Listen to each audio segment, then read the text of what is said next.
Hola, buenas tardes. Yo voy a hablar de ultrasonido de cadera en neonatos. Mi nombre es Delia Maribel González Torres y bueno, empezamos. Yo soy médico radiólogo. Hice una subespecialidad o un diplomado más bien en ultrasonido del sistema musculoesquelético, en CT scanner con el doctor Sergio Fernández Tapia.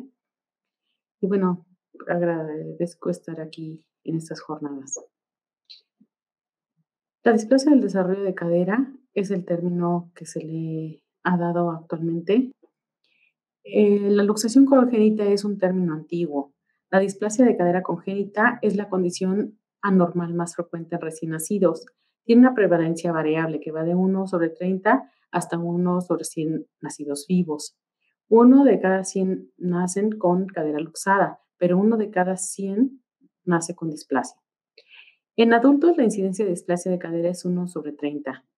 Y son signos radiológicos los que vamos a ver en pacientes mayores de 18 años.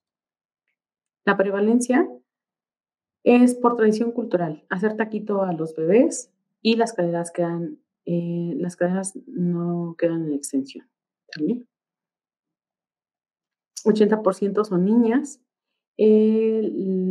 Esto es secundario a una mayor laxitud ligamentaria producido por las hormonas maternas y el propio útero de la bebé que produce también hormonas.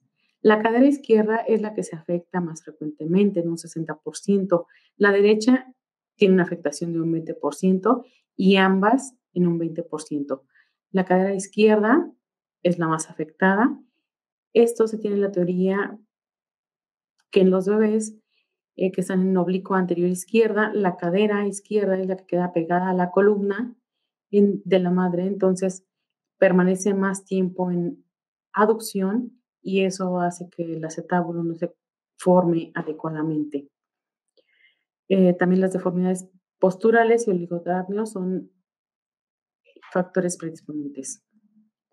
Entonces aquí vemos la displasia de cadera congénita, se divide en displasia leve, inestabilidad, subluxación y luxación.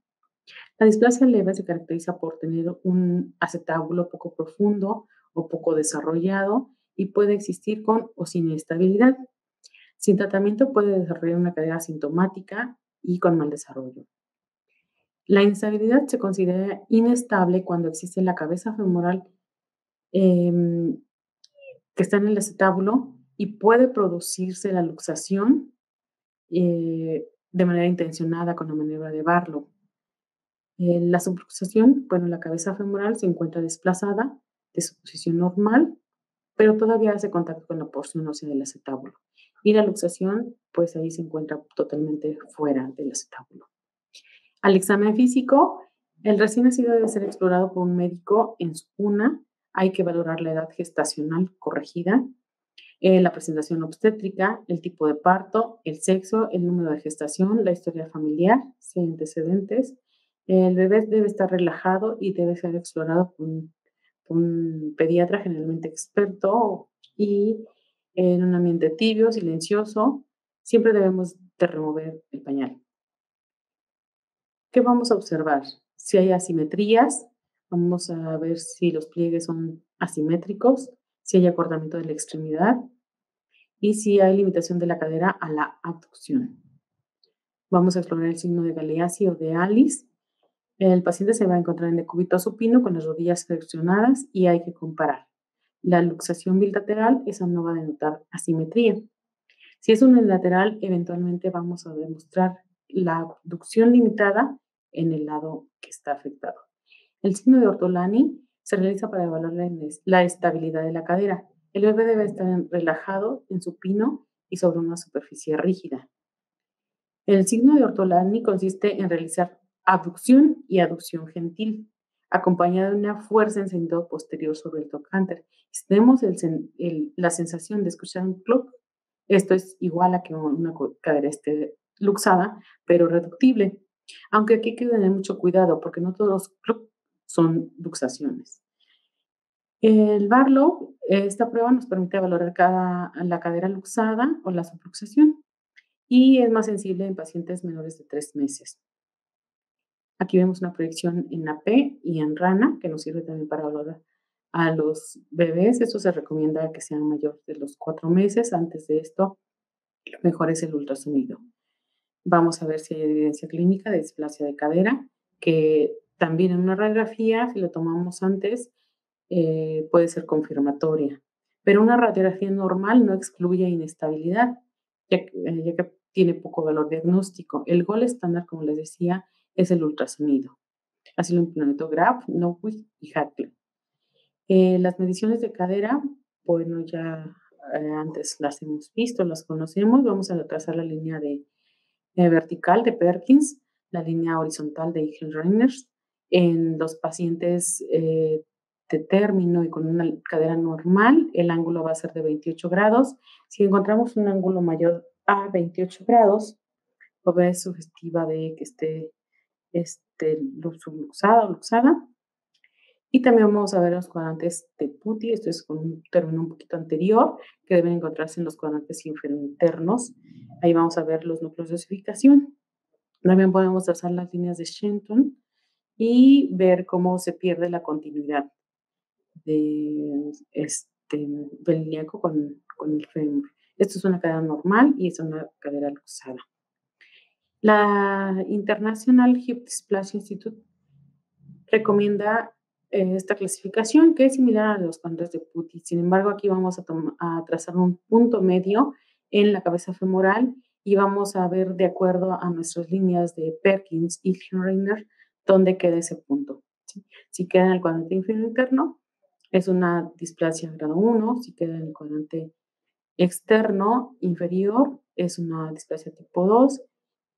En este cuadrante es importante mencionar que vamos a trazar una línea diagonal y eso nos va a dividir el grado 2 del 3. Ya si queda en el cuadrante superior externo, es una displasia grado 4. Este es el mismo esquema. Y bueno, el ultrasonido. Vamos de lleno a esto. El ultrasonido va a distinguir los componentes cartilaginosos del acetábulo, la cabeza femoral, el labrum y los ligamentos. Nos permite determinar la posición de la cabeza femoral respecto al acetábulo, por lo que se obtiene la misma información que en una artrografía, en una tomografía o una resonancia. Sin embargo, el costo es menor, no requiere sedación y no involucra radiación ionizante. Es recomendable hacerlo a partir de las 2 semanas si sospechamos displasia de cadera hasta los 4 meses. Después vamos a ver osificación del núcleo y eso nos va a permitir limitar un poco la visualización.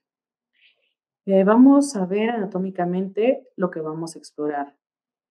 Vamos a ver en el ultrasonido la epífisis femoral, que ahorita es totalmente cartilaginosa, ¿sí? Vamos a ver el borde del ilíaco, que sería prácticamente este borde,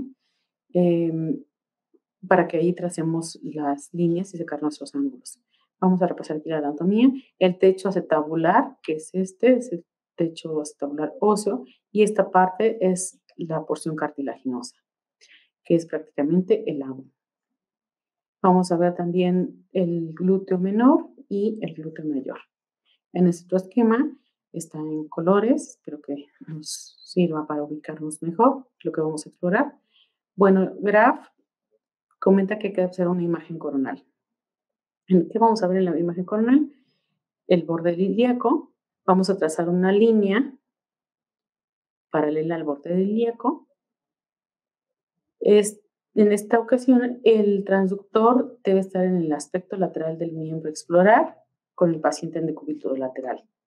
Y vamos a observar los cambios en la posición de la cadera con las maniobras dinámicas. Es importante mencionar que en la imagen coronal vamos a ver la anatomía de la cadera.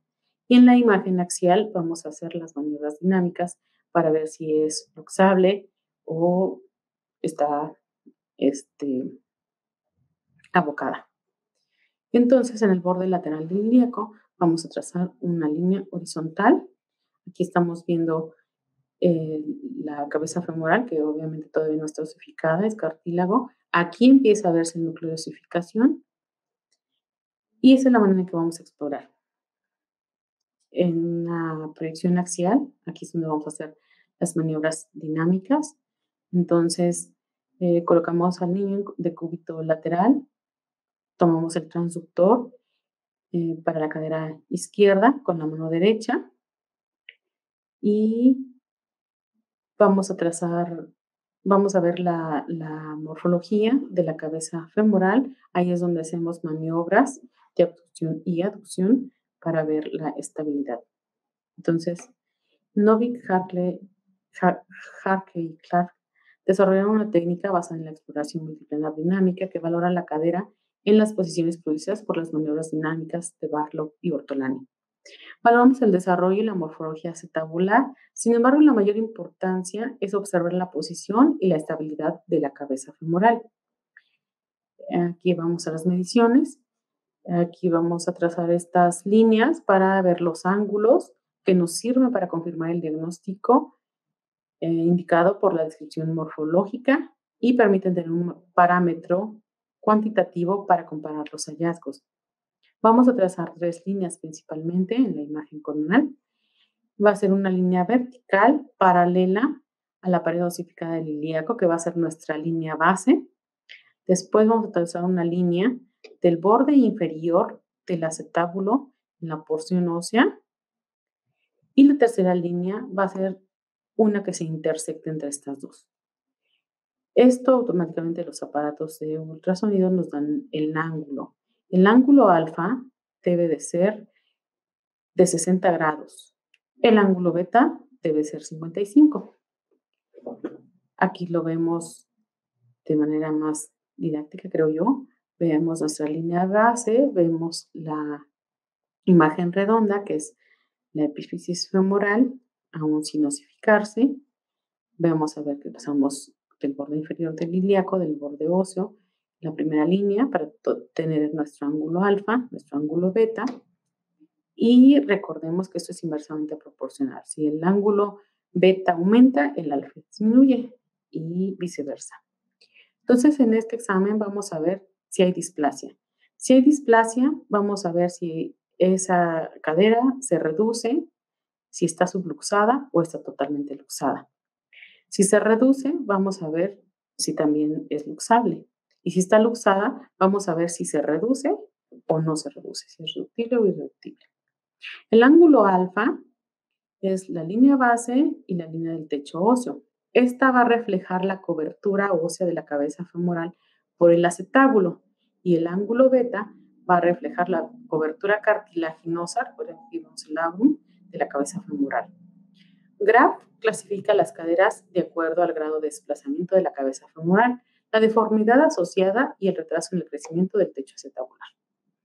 Esta es la manera en que vamos a poner nuestro transductor. Vamos a ver aquí el borde óseo, ese es el borde cartilaginoso, y vemos la cabeza femoral, y aquí es donde podemos hacer las maniobras dinámicas. La clasificación del tipo 1, bueno, la cadera normal va a tener una cobertura cartilaginosa y buena cobertura ósea. La tipo 2 se subdivide en 3 tipos, que es la 2A, que es una cadena inmadura en un menor de 3 meses. Puede haber una osificación retrasada con un techo cartilaginoso adecuado y en un ángulo alfa mayor a 50 grados. La cadera tipo 2B es una cadera con retraso en la osificación en un mayor a 3 meses, con techo acetabular redondeado, un ángulo alfa mayor a 50 y un beta mayor a 55. Los tipos 2, 3 y 4 siempre van a ser patológicos y los tipos 3 y 4 el acetábulo es deficiente. Vamos a ver la lateralización de la cabeza femoral. Aquí vemos una cadera luxada totalmente. Vemos como el ángulo alfa es menor. Si trazamos esta línea, vemos que no hay cobertura de la cabeza femoral. ¿Sí? Este es totalmente casi fuera. Y es lo que les decía, el ángulo va a ser inversamente proporcional. Este va a ser mayor que el ángulo beta. Pero también puede haber errores si no tenemos adecuada experiencia o si no ponemos adecuadamente el transductor. Recuerden que es operador dependiente y podemos también crear imágenes. El tratamiento para estas caderas luxadas siempre va a ser el arnés de Pavlik en menores de 6 meses, ¿sí? Hay que estarlos revisando porque hay niños, es una pequeña porción, pero pueden producir una necrosis avascular de la cabeza femoral. Sin embargo, los bebés siempre deben estar con esa sonrisa, aún con su arnés de Pavlik. Generalmente no debe producirles alguna alteración, sin embargo, hay que estar pendientes. Y bueno, yo agradezco primero a ZT Scanner por esta invitación y agradezco también a un gran amigo, el doctor Pablo Castañeda Leder, que es quien me indujo a hacer ultrasonidos de cadera en el Hospital Shriners cuando estuve como jefe del departamento. Y bueno, que es su despedida. Él se fue como jefe de la división de cirugía ortopédica pediátrica en el Hospital de Nueva York, Hospital for Joint Disease. Y estos son algunos artículos que yo les recomiendo, que son muy didácticos. Este es un Twitter que últimamente Pablo me acaba de enviar, donde hace una pequeña exploración de cadera. Todos están muy didácticos. Este es un estudio que se hace en 8 segundos y que es muy útil para diagnosticar la displasia. Muchas gracias. Estoy por terminar mi plática.